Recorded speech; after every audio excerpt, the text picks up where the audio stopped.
Assalamualaikum students, welcome to the class of science. How are you everyone? I hope you all are doing well. Students, we had completed the previous chapter, unit number 4. Now today we are going to start unit number 5. Students, unit number 5 start करवाने से पहले मैं आपको एक activity करवा दूं जो कि पिछले चैप्टर में रह गई थी। ये है स्टूडेंट्स, उन्होंने कहा हुआ work it out what is wrong in these pictures, why are these activities called unsafe, discuss in your class. ये डिस्कशन के लिए था स्टूडेंट्स, हम डिस्कस कर लेते हैं। उन्होंने कहा है इन तीनों पिक्चर्स में आपने बताना क्या गलत हो रहा है और इसका क्या नुकसान हो सकता है, क्यों ये चीज़ें अनसेफ हैं। स्टूडेंट्स यहाँ पे देखें, एक रोड है जिस पे गाड़ियाँ आ रही हैं, लेकिन एक लड़के ने हेडफोन्स लगाए हुए हैं और वो सड़क क्रॉस कर रहा है। तो स्टूडेंट्स ये गलत कर रहा है क्योंकि ये एक्सीडेंट का बायस बन सकता है। तो मैं यहाँ पे आंसर लिखती हूँ, listening loud music on road can cause accidents. Okay, यहाँ पे देखें एक बच्चा है जो कि फ़िश टैंक में उसने हाथ डाला हुआ है। स्टूडेंट्स, कुछ फ़िश ऐसी होती हैं जो कि स्टिंग भी कर लेती हैं, काट लेती हैं, लेकिन सारी फ़िश नहीं काटती। तो इसलिए आपने ख़ुद ही एहतियात करनी है कि उसमें हाथ ना डालें। इसके अलावा ये जो पानी होता है ये गंदा होता है, तो ये आपको स्किन इन्फेक्शन कर सकता है। तो इसलिए आपने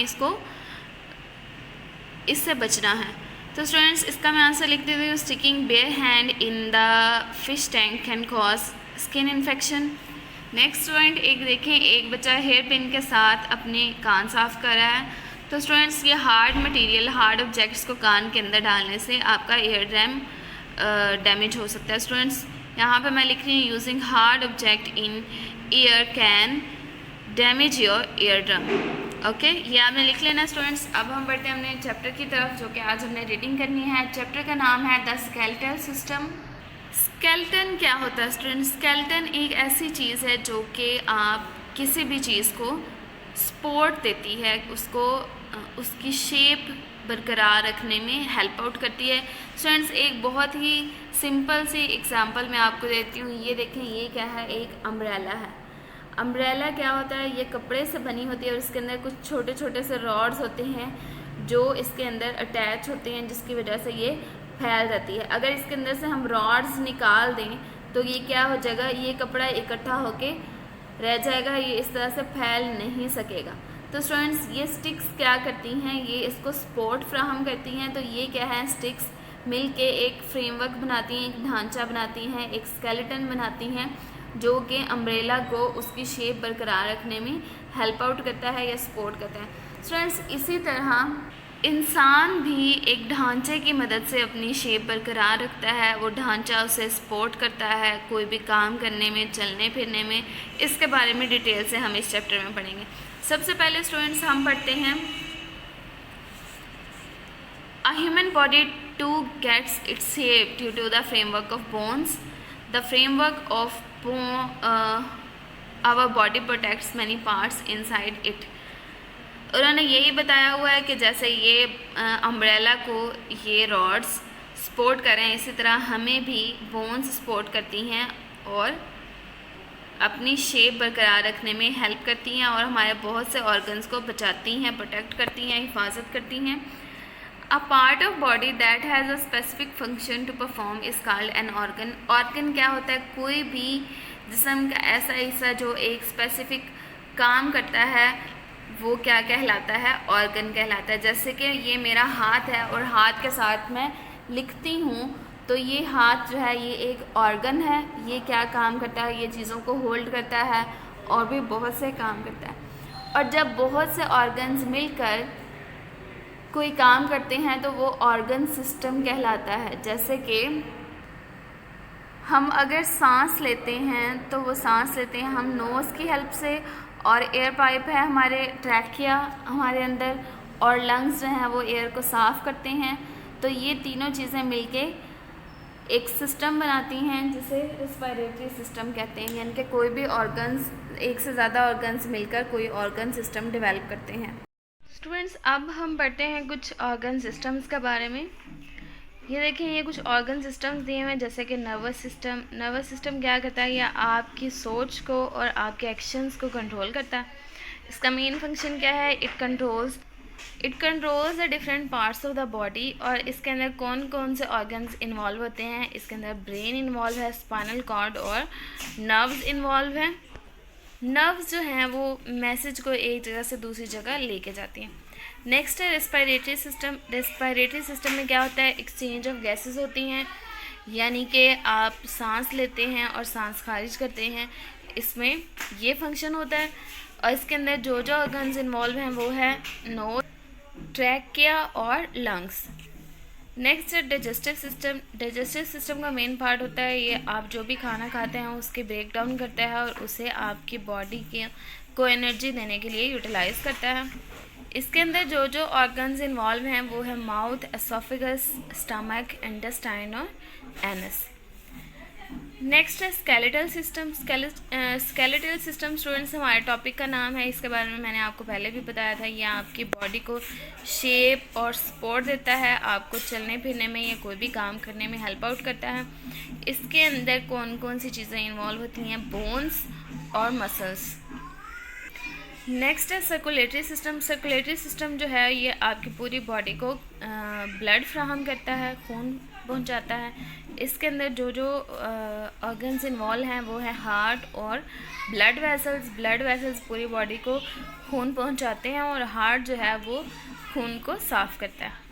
नेक्स्ट है स्टूडेंट्स ऑक्सीजनेटेड बनाता है। नेक्स्ट है एक्सक्रीटरी सिस्टम। एक्सक्रीटरी सिस्टम का मतलब है कि आपकी बॉडी में जो जो भी वेस्ट प्रोडक्ट्स होते हैं उनको आपकी बॉडी से निकाल दिया जाता है। इसमें कौन कौन से ऑर्गन्स इन्वॉल्व हैं? लंग्स हैं, लार्ज इंटेस्टाइन है, किडनीज हैं और स्किन है। लंग्स जो वेस्ट गैसेस हैं उनको निकालते हैं, जैसे carbon dioxide. Large intestine faeces निकालती हैं। किडनीज जो है वो यूरिन खारिज करती है और यूरिन मतलब वेस्ट प्रोडक्ट्स को यूरिन की फॉर्म में इकट्ठा करती है। और स्किन जो है वो स्वेट के सूरत में एक्सक्रीशन करती है, पसीने की सूरत में। नेक्स्ट है रिप्रोडक्टिव सिस्टम्स। नेक्स्ट है students reproductive system. Reproductive system क्या करता है? बेबीज़ रिप्रोड्यूस करता है। कोई भी ऑर्गेनिज्म जो है वो अपने ही जैसे बेबीज़ प्रोड्यूस करता है, चाहे वो कोई भी स्पीशी हो। तो इसके अंदर क्या क्या चीज़ें इन्वॉल्व होती हैं? इसके अंदर मेल और फीमेल रिप्रोडक्टिव ऑर्गन्स इन्वॉल्व होते हैं। तो students the organ system is that give shape and form to our body is called skeletal system. Skeletal system के बारे में हम मेनली पढ़ेंगे डिटेल के साथ। वो सिस्टम है जो कि हमारी बॉडी को शेप देता है और सपोर्ट देता है।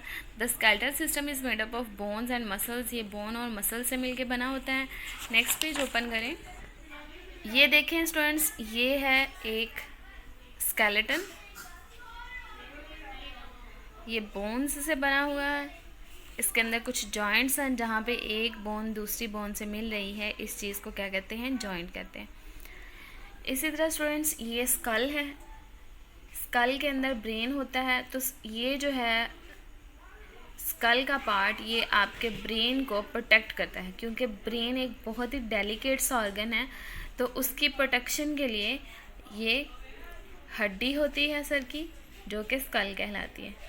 ठीक है, नेक्स्ट पढ़ते हैं। Some functions of skeletal system are the skeletal system gives support, strength and shape to our body. ये हमने पहले भी पढ़ लिया है। नेक्स्ट है it encloses and protects many internal organs of our body. इसके बारे में मैंने अभी आपको बता दिया, जो आपको मैंने ब्रेन के बारे में बताया है कि स्कल जो है वो ब्रेन को प्रोटेक्ट करता है। इसी तरह स्टूडेंट्स ये जो रिब केज है ये हमारे लंग्स को प्रोटेक्ट करती है, हमारे हार्ट को प्रोटेक्ट करती है। नेक्स्ट है it helps in the movement of body. ये आपकी बॉडी की मूवमेंट में हेल्प आउट करती है। जैसे कि जहाँ पे ये जॉइंट्स हैं तो स्टूडेंट्स यहाँ पे हम अपना नी बेंड कर सकते हैं ना, ये किस वजह से बेंड कर सकते हैं? ये बोन्स और जॉइंट्स की वजह से बेंड कर सकते हैं।